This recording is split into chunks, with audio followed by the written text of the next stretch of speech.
Welcome back to Life and Living. I'm Joanna Gagis. You know, combating the obesity problem in our state really starts at the ground level with our kids. And that's why the George Street Playhouse and the Horizon Foundation for New Jersey have partnered together to bring the captivating play Austin the Unstoppable to schools across the state to teach kids about the importance of living a healthy lifestyle. On your mark, get set, chug! Diabetes is a disease in which the body cannot convert sugar into energy. Sugar remains in the blood and can reach dangerous levels. Left untreated, this can be fatal. I'm here with Jim Jack, who's the Director of Education and Outreach at George Street Playhouse. Why is a play like Austin the Unstoppable something that's an important initiative to bring to students around New Jersey?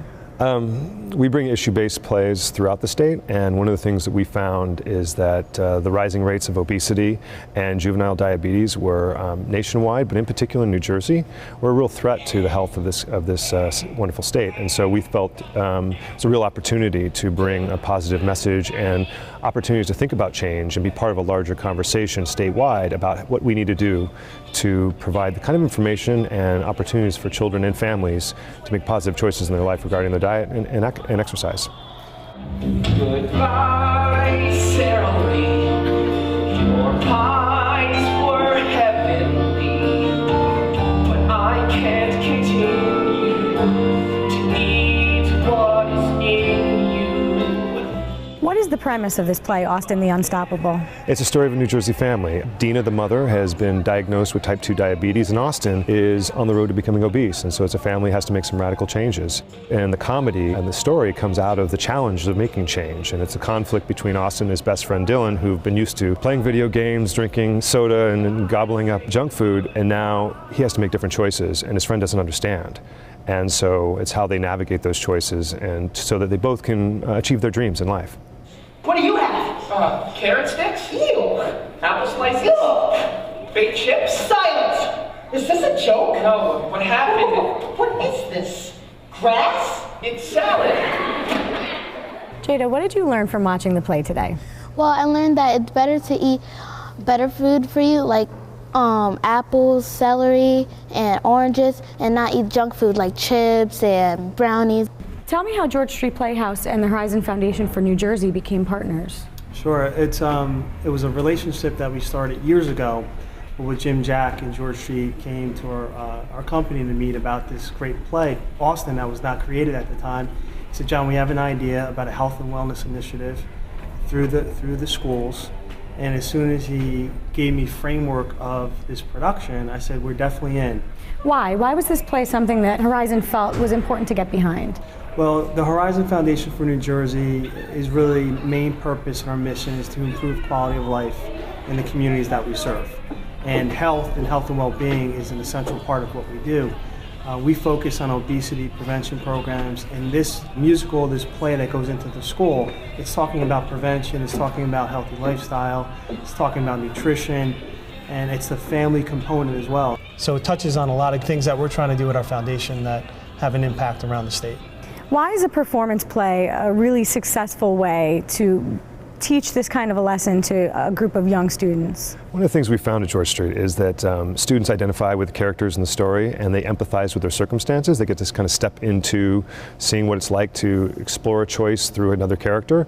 And so we found that's a very positive opportunity for them to explore an issue from a narrative point of view and a theatrical point of view. And so the music of the story, I think, is both inspirational and is also deeply educational. On your mark. They were actually drinking. Get set, 19 teaspoons of sugar. Chug!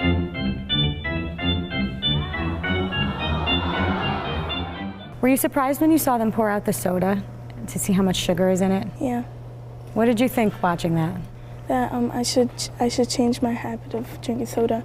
Now, how did you connect with school number 7 here in Elizabeth?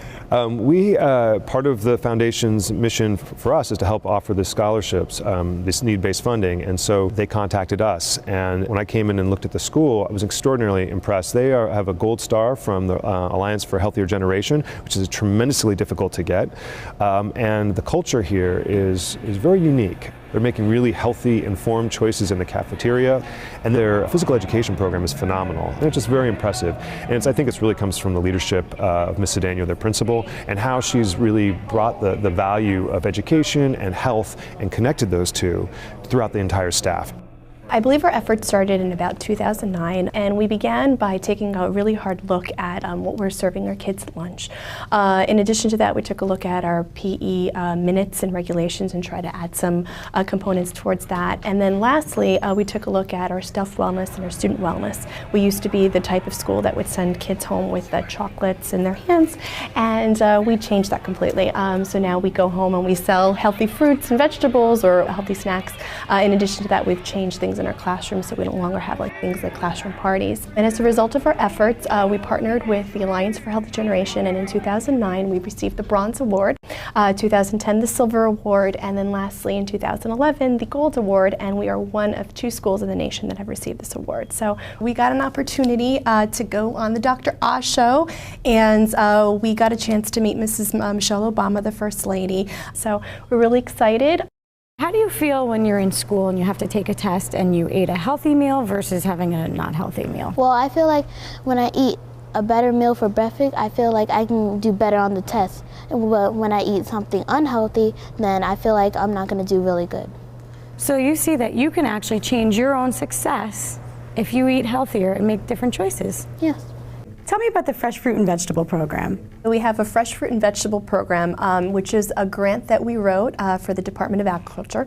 And so basically about 3 to 4 times a week our students get additional servings of fruit. So we try to get some exotic fruits. So for example, today we have a passion fruit. We've had selections such as mangosteens, star fruit, and then your typical apples and oranges and raspberries. Our students arrive here around 7 o'clock and they leave at 3:45. So our first lunch is around 10:30. So it's a long period of time that students are not getting fed in the afternoon. So we really try to provide a healthy option for them to get some extra energy, and really it does increase focus. Also exposure to a variety of different options. The students love it. How did you hear about Austin the Unstoppable? Well, we have a wellness committee, and we have a chair whose name is Gyra Labrador, and we were looking to really have an event that would celebrate exactly what we've been doing for the past 3 years. So we got in contact with Mr. Jim Jack, and it seemed like a perfect match for us. Watching the kids watch the play, what did you take away from that experience? For one, the engagement from the first note that was sung to the last act. You could hear a pin drop. They were laughing at the right moments. In addition to that, when it was time for the questions and answers, the students really had some really engaging higher order questions to ask the staff, from performance to actual choices that they can do at home. And so that for me showed that they were really engaged as well. Why is it important to get kids at this age? We think kids at a very young age, first of all, the statistics are alarming. In New Jersey, with underserved folks, Latinos and African Americans, we rank first in the country. 17.3% of our kids, 2.5 to 5 in that demographic. So that's an alarming statistic. But the flip side of that is if we're starting to instill these lessons at a very young age, and we're creating behavior change in those children, but also their parents, they're going to lead a healthier life. So they're not going to develop diabetes, they're not going to develop all these other bad habits, so they can live a more fulfilling, longer, and healthier life. How important is it for you to take what you learned today and go home and tell your parents? It's very important, because if we change our diet, then we can get more healthy and more active.